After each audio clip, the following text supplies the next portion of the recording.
Subscribe કરો એ high news India ચેનલને, પછી યુટ્યુબ એપ પર બેલ આઇકોનનું બટન દબાવો અને નિહાળો એ હાઈ ન્યૂઝ ઇન્ડિયા ચેનલ.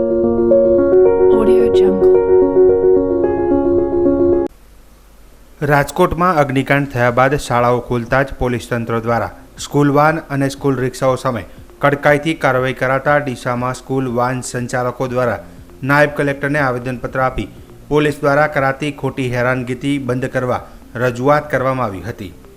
રાજકોટમાં ગેમ ઝોનમાં થયેલા અગ્નિકાંડ બાદ સરકાર દ્વારા ફાયર સેફ્ટીના મુદ્દાને લઈને એક્શનમાં લેવામાં આવી રહ્યા છે, જેમાં હવે નાના બાળકોને સ્કૂલે લઈ જતી સ્કૂલ વાન અને સ્કૂલ રિક્ષામાં પણ સીએનજી કીટ હોવાથી ફાયર સેફ્ટીનો મુદ્દો અગત્યનો બન્યો છે. જેમાં પોલીસે હવે સ્કૂલ વાનની પરમિટ કયા પ્રકારની છે, તેમની પાસે આરટીઓ રજિસ્ટ્રેશન, ફિટનેસ સર્ટી, વીમો, પીયુસી, લાયસન્સ સહિતના કાગળો છે કે નહીં તેની બારીકાઈથી ચકાસણી કરાઈ રહી છે. જેથી અનેક સ્કૂલ વાનો ટેક્સી પરમિટ ન હોય, ખાનગી પરમિટ હોવાથી તેઓને હેરાનગતિ ભોગવવાનો વારો આવે છે. જેથી આજે ડીસાના સરદાર બાગમાં સ્કૂલ વાન એસોસિએશન દ્વારા બેઠક યોજાઈ હતી. ત્યારબાદ પોલીસ દ્વારા થતી ખોટી હેરાનગતિ સામે ડીસા નાયબ કલેક્ટરને આવેદનપત્ર આપવામાં આવ્યું હતું. આવેદનપત્રમાં જણાવાયું હતું કે તમામ લોકોની રોજીરોટી આધાર સ્કૂલ વાન છે. તેઓ વેકેશન દરમિયાન કોઈ ધંધો રોજગાર મળતો નથી, તેમજ તંત્ર કહે તે રીતે તેઓ ફાયર સેફ્ટી રાખી સ્કૂલ વાન ચલાવવા તૈયાર છે. જેથી પોલીસ દ્વારા થોડી માહિતી આપી ખોટી હેરાનગતિ બંધ કરવામાં આવે તે જરૂરી છે. હીરાભાઈ સ્કૂલ વેન માલિક. અમે છેલ્લા 20 વર્ષથી સ્કૂલ વેનનો ધંધો કરીએ છીએ અને ગાડીના બાળકો સારી રીતે લઈ જઈએ અને લાવીએ છીએ. આજ દાડો કોઈ બનાવ બન્યો નથી અને સરકારશ્રીને અમે માને કહીએ રજૂઆત કરીએ કે અમારી ગાડી અમારી રીતે સમજતાથી છોકરા ભરીશું અને કોઈ ફરિયાદ આવશે નહીં અને અમે અમારી કાગળિયા ઓકે રાખીશું, જેથી કરીને એમને આવનાર સમયમાં હેરાન ન કરે એવી અમને સરકારશ્રી પોલીસને નમ્રથી વિનંતી કરું. કલ્પેટ ડ્રાઈવર, સ્કૂલ વાન ડ્રાઈવરો અમે બધા સરકારશ્રીને એટલું નિવેદન કરીએ કે તમે લોકો ટેક્સી પાર્કિંગનું અમને કહ્યું, પણ અમારા પાસે હમણાં ટેક્સી પાર્કિંગ કરવાની કોઈ સગવડ નથી, તો કહેતો તમે અમને એની મુદ્દત આપો.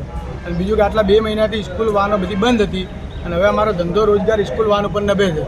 અમારા બહેરા છોકરાનું ગુજરાન અમે સ્કૂલ વાન ઉપર ચલાવીએ છીએ અને તમે કહેતા હોય તો અમે ગાડીના અંદર બીજું બધું રાખવા તૈયાર છીએ. ફાયર સેફ્ટી છે, બોટલ રિન્યુ છે, પીયુસી, વીમો, કાગળિયા બધા ઓકે રાખવા તૈયાર છીએ. અને સરકાર એમ કહે છે કે તમે ઓછા બાળકમાં તૈયાર છે, પણ એ પ્રમાણે મોંઘવારીને ધ્યાનમાં રાખીને અમારે વાલી પાસેથી ભાડું લેવું કઈ રીતના. હવે જે બાળકનું ભાડું 600 રૂપિયા ચાલતું અમે એકદમ 1000 રૂપિયા કરીએ, બિચારી સામે વાલી પણ એ ભાડું આપી કઈ રીતના આપી શકે. એટલે સરકારને અમારું એવું નિવેદન છે કે અમને શાંતિથી ધંધો કરવા દો, તમે કહેશો એ પ્રમાણે અમે ચાલીશું તમારી ગાઈડલાઈન મુજબ, પણ એની અમને થોડી મોહલત આપો.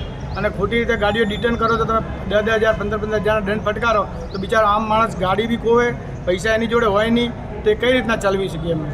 એટલે થોડું સરકારને એટલું ધ્યાન દોરીએ કે ભાઈ અમને શાંતિથી ધંધો કરવા દે અને તમે કહેશો એ પ્રમાણે તમારી ગાઈડલાઈન પ્રમાણે અમે ચાલીશું અને ખોટી રીતે કોઈ ગાડીવાળાને હેરાન ના કરે. એટલી સરકારને પોલીસશ્રીને અમારી નમ્ર વિનંતી.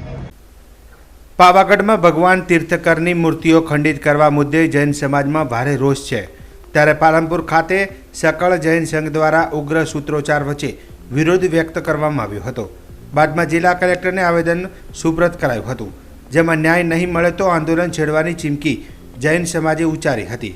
જૈન સમાજની આસ્થાને છાસવારે ઠેસ પહોંચાડવામાં આવે છે, ત્યારે સરકારે સત્વરે પગલાં ભરી ન્યાય નહીં આપે તો જૈન સમાજે સાધુ સાધ્વીઓ સાથે ઉપવાસ આંદોલન છેડવાની ચીમકી ઉચ્ચારી હતી.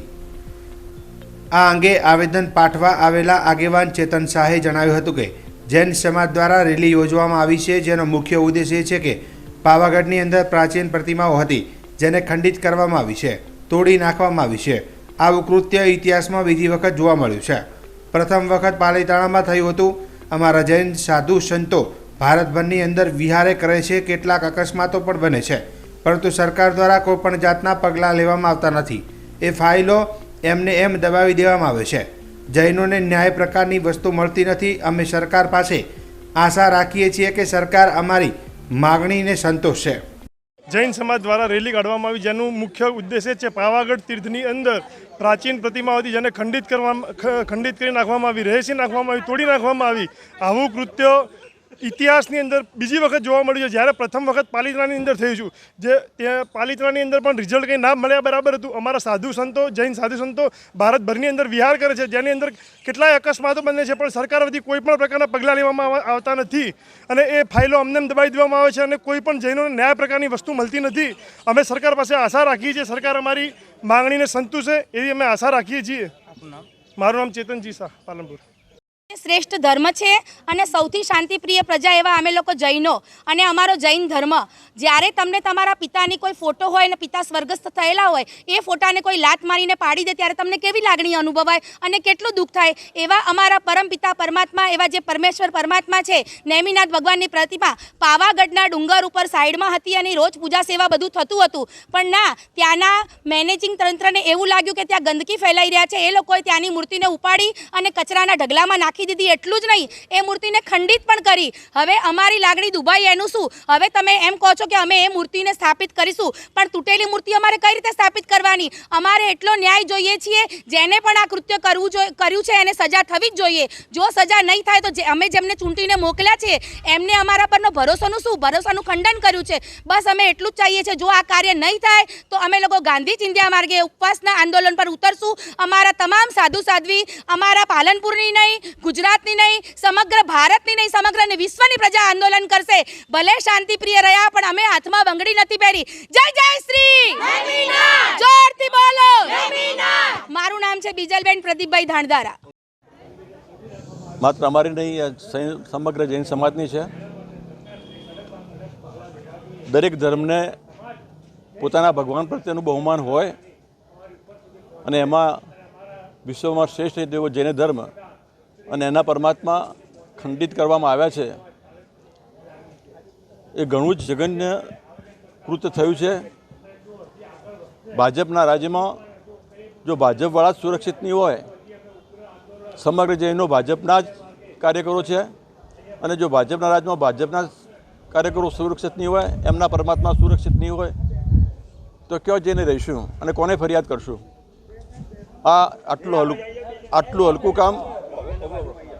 આટલું હલકું કામ ક્યાંય અને હિન્દુ દેશ ન હોય તો પણ થતું નથી. એવું કામ હલકું થયું છે તો એની તાત્કાલિક તપાસ થવી જોઈએ. જેને આ કૃત્ય કર્યું છે એને સખતમાં સખત સજા થવી જોઈએ અને આવું કૃત્ય ન થાય એવી ખાતરી દેશના આગેવાનો તરફથી જૈનોને મળવી જોઈએ એવું અમે માનીએ છીએ. આજે કલેક્ટરશ્રીને આવેદનપત્ર માટે અમે આવ્યા હતા. કલેક્ટરશ્રીને બધી વાત જણાવી છે અને એમને આના આગળ પગલું લેવાનું પણ અમને કહ્યું છે. બનાસકાંઠાના વાવ ખાતે તારીખ 18/6/2024ના રોજ પોલીસ સ્ટેશન પ્રાથમિક શાળા ખાતે સુરક્ષા સેતુ સોસાયટી બનાસકાંઠા દ્વારા ચાલતા સ્ટુડન્ટ પોલીસ કેડેટ કાર્યક્રમનું ઉદ્ઘાટન કરવામાં આવ્યું હતું, જેમાં વાવ પીએસઆઈ તથા ડીઆઈ મનુભાઈ માળી તથા વિહાભાઈ ચાવડા અને શાળા સ્ટાફ અને વાલીઓ ઉપસ્થિત રહ્યા હતા. તેમજ જિલ્લા કક્ષાના સમર કેમ્પના કાર્યક્રમમાં નંબર મેળવનાર વિદ્યાર્થીઓને પીએસઆઈ વાવના હસ્તે ઇનામ આપવામાં આવ્યું હતું અને વિદ્યાર્થીઓને માર્ગદર્શન અને શુભેચ્છાઓ આપવામાં આવી હતી.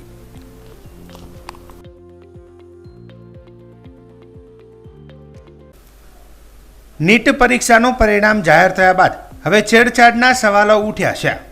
આમ આદમી પાર્ટી દ્વારા ડીસામાં આવેદનપત્ર આપી વિરોધ કરવામાં આવ્યો હતો તેમજ નવેસરથી પરીક્ષા લેવાની માંગ કરાઈ હતી.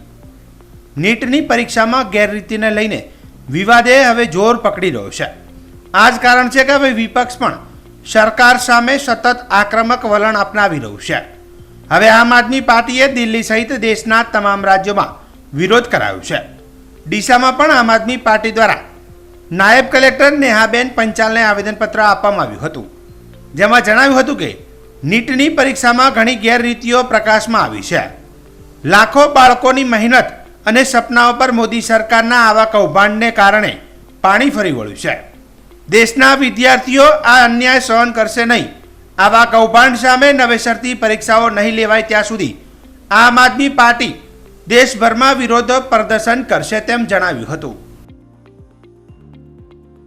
વર્તમાનમાં નીટની પરીક્ષાઓનું પેપર ફૂટ્યું છે એવી આખા ભારતની અંદર જોરે શોરેથી ચર્ચા છે. વિદ્યાર્થીઓ આ બાબતે સુપ્રીમ કોર્ટ સુધી લડત લડી રહ્યા છે, પણ સરકારના પેટમાં પાણી નથી હલતું. એક એવી એક્ઝામ છે કે જેનાથી આપણા દેશને ડૉક્ટરો મળવાના છે. તો શું આવા ઉભડપગા ડૉક્ટરો આપણને મળશે?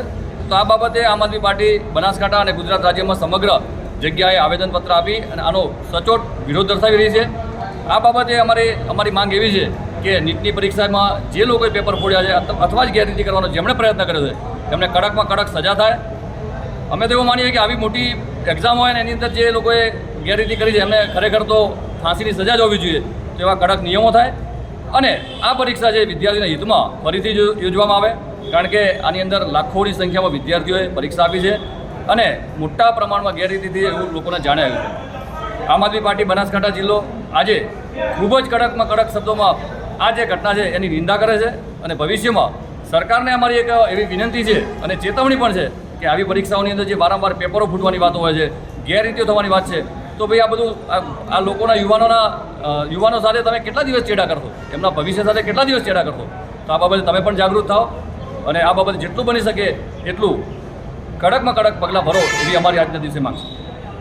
સબસ્ક્રાઇબ કરો એ હાઈ ન્યૂઝ ઇન્ડિયા ચેનલ ને, પછી યુટ્યુબ એપ પર બેલ આઇકોન નું બટન દબાવો અને નિહાળો એ હાઈ ન્યૂઝ ઇન્ડિયા ચેનલ.